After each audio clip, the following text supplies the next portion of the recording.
حاسس ان الانجليزي مش دخل دماغك مهما حاولت، وكل مره تبدا تذاكر تزهق وتوقف؟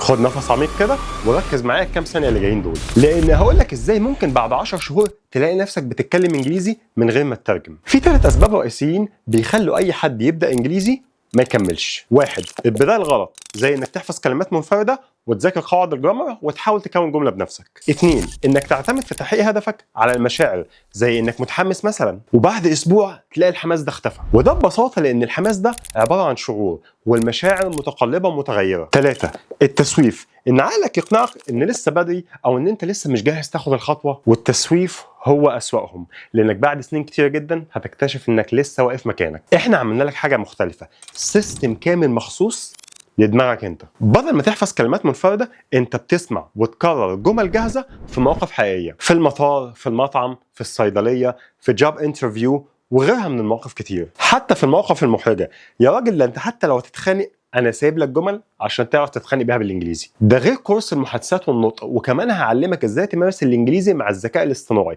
بحيث ان يبقى عندك مدرس بيصحح لك اخطائك 24 ساعه. بص معايا كده. Hey, I would like to practice my English. Sure thing. I got you. We can absolutely keep going in English. So go ahead, just pick any topic that pops in your mind and Can you speak slower please? Of course, I can slow it down a bit.